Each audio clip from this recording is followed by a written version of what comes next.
let's unpack this. Today, we're taking a deep dive into just one source. It's a review of Christopher Nolan's film, Oppenheimer. Right, specifically one from Moviescramble. The reviewer is Mary Munoz, and this came out, right when the film was released back in July 2023. Yeah, and our mission here is pretty straightforward. We want to really dig into this particular review. Pull out the key insights, yeah. Exactly. See what this reviewer, Mary Munoz, thought about the film itself and, what her perspective tells us about why this portrayal of, well, a huge historical figure and event really landed. What made it stand out, according to her lens? Precisely. It's about seeing the film through her specific take, what elements she found most powerful in telling Oppenheimer's story. Makes sense. Absolutely. So let's dive in. What was her overall feeling about the movie? Well, she kicks off saying, it's a biopic of J. Robert Oppenheimer, based on that book, American Prometheus. Covers his rise and fall, the whole arc. Standard biopic stuff so far. Kind of. But what immediately jumps out is her comment on the length. She actually says the 3-hour runtime doesn't seem long enough. Wow, 3 hours not long enough. That's pretty big praise right there. Isn't it? Suggests you're just completely drawn in. The pacing works so well, you don't even notice the time. Yeah, totally engrossing. And she talks about how it weaves effortlessly between the bombastic and the deeply intimate. Okay. Going so far as to call it a truly operatic retelling. That word operatic feels important. Operatic. Yeah, that signals something grand, right? Right. Big emotions, big scale, not just like a history report. Exactly. Tells you it's aiming for something more profound than just dates and facts. That framing helps. So, okay, the core of any biopic, really, is the main performance. Cillian Murphy as Oppenheimer. What did she think? Oh, she was seriously impressed. Really effusive. She says Murphy allowed her to, and this is a direct quote, bear into the soul of the man. Bear into the soul. That's intense. Suggests it's more than just imitation. It's getting at his, inner world. Deep dive stuff. And she mentions specific film techniques Nolan used to achieve that. You picked up on that. Yeah, things like the lingering close-ups, wasn't it? And that camera angle. Disorientating camera over his shoulder. Exactly. How did she feel those techniques helped get into his soul, as she put it? It sounds like she felt they physically put you right there with him, almost inside his head, especially in those really intense moments. Makes the internal struggle feel more real. Yeah. Palpable. Yeah. And she touches on that whole troubled genius idea, the archetype. Right, we see that a lot. But she felt here, because the consequences were so massive, so real world, that the poor clever man thing felt never quite so real. The stakes made it different. That's a really key distinction. The sheer historical weight changes how you see the personal drama. Definitely. And she even points to physical details in the review, like his despair being written all over Oppenheimer's face. And the suits. Didn't she say his suits kept getting looser on him? Yeah, continue to slacken on his frame. Such vivid language from the review, right? It shows how Murphy apparently embodied that physical and mental toll. Yeah, it really gives you a picture of someone cracking under all that immense pressure, captured in the performance, but also the visuals. A man breaking down, visibly. Okay, so let's switch gears a bit. Nolan's signature thing, the nonlinear structure. The review talks about this, how the film jumps around in time. Right, it's not straight A to B. Yeah. She mentions how it weaves flashbacks to his university days, mixes that with his time at Los Alamos, and then his later life, the post-war pariah status. So it's building a picture piece by piece, not just chronologically. Exactly. Exploring different sides of him out of order to kind of create this cumulative understanding. And there's a specific structural thing she points out, the black and white sequences. Oh, yeah, the gorgeous black and white sequences. Specifically for Robert Downey Jr.'s character, Lewis Strauss, right? During his confirmation hearing. Right. So how did she feel Nolan handled weaving those two threads together? The Oppenheimer story and the Strauss story. She thought he really nailed it. Mm-hmm. She says Nolan merges these two stories together effectively. Okay. And her point was that by doing this, you as the viewer get entrenched in dirty politics and personal vendettas.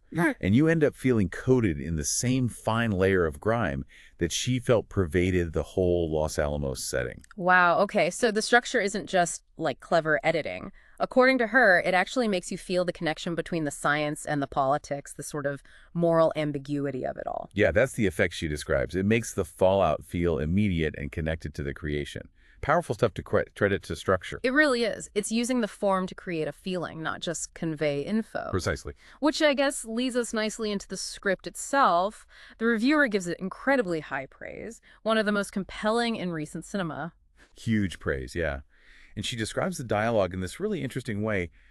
Reams upon reams of fast-paced dialogue, tempered with horrifically long pauses. That description alone says so much about the intended rhythm and intensity, doesn't it? Fast talk, then sudden quiet. Definitely sets a mood, and she felt this writing style builds layers of personal stories. Okay, building layers. Yeah. But how does that make the ending, which, let's face it, we all know the history isn't a secret, how does it make that feel every bit as shocking as it should be, as she puts it? Well, the way she explains it, it's because the script lets these historical figures really live.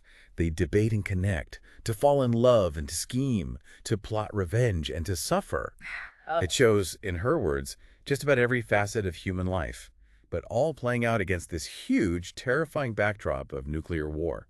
So by making the characters and the relationships so vivid and complex through that dialogue style she mentioned. Yeah, the rapid-fire dialogue and the speech-making. Right, through that, the script makes the huge historical stuff feel incredibly personal and, like, devastating all over again. Even though you know what's coming, you're drawn into their world, their fears. Exactly. It lifts it beyond just history. It becomes this intense human drama, at least from her perspective. But speaking of the human side, she felt the characters, even with all the heavy history, felt incredibly real here, tangible, empathetic.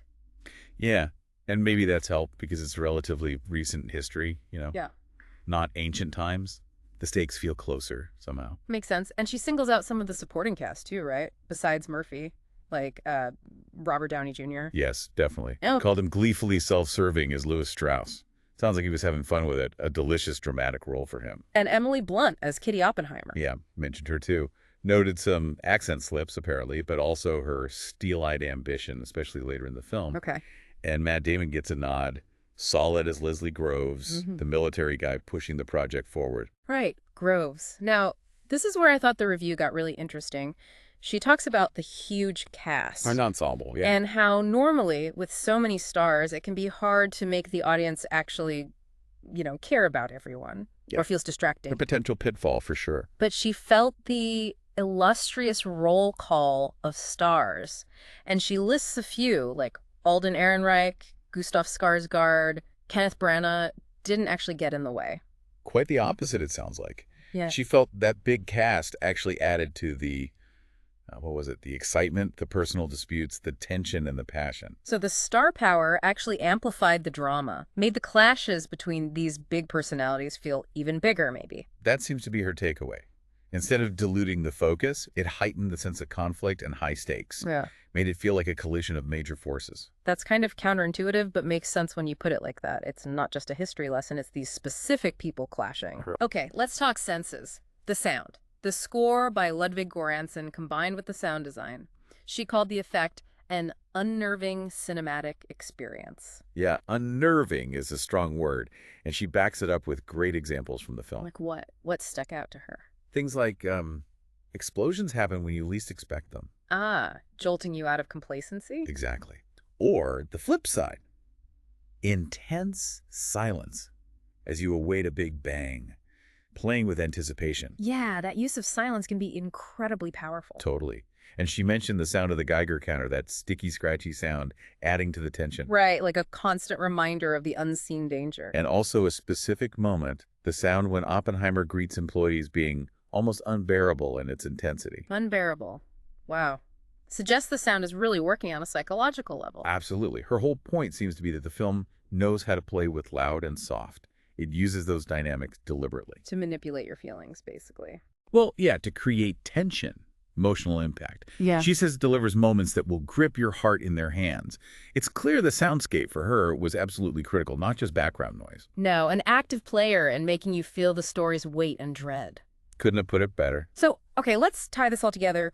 What was the reviewer's final verdict, her concluding thought? She circles back to that operatic retelling idea. Yeah. She emphasizes Cillian Murphy's performance again, calling it unashamedly brooding, how it pulls you into his personal and professional trauma. Bruising, yeah, captures that sense of damage. And she basically concludes that the sound and the script, working together, make it perhaps the most exhilarating movie experience of the year. High praise again. And didn't she say something about Nolan himself? Oh yeah, her final line is that in telling this specific story, Nolan might just have created his own best work. Whoa. Okay, so stepping back from the review itself, what does really focusing on this one critic's take tell us, or tell you, the listener, about the film, or maybe even film criticism? Well, I think it really highlights how a specific review can zero in on the experience of watching the movie. It's not just summarizing the plot. Right, it's about the craft. Exactly. The performances, the structure, the dialogue choices, the sound design. She analyzes how those specific elements work together to make a story about known history feel so immediate, immersive, and emotionally powerful. It's like she's reverse engineering the film's impact. That's a good way to put it. Analyzing the how and why it affects the viewer, not just what happens. So if we think bigger picture now, digging into a single detailed review like this one really gives us a sharp focus on how filmmakers use all the tools they have, right? Yeah, the whole cinematic toolbox. Structure, sound, performance, visuals. It's not just about relaying historical facts. It's about trying to make us understand or maybe feel the human experience inside those facts, the intensity of it. The terror, the excitement, the moral weight, all of it, which I think raises a really interesting question for you to maybe think about. When you watch a film that's based on real events, like Oppenheimer, how much of your understanding comes from the history you might already know? Okay. And how much is actually shaped by the filmmaker's choices? By the way, they use sound, structure, performance, all the things this review highlights to tell that story. How much is history and how much is cinematic interpretation shaping our view? That's a really good point. Something definitely worth mulling over long after this deep dive is finished.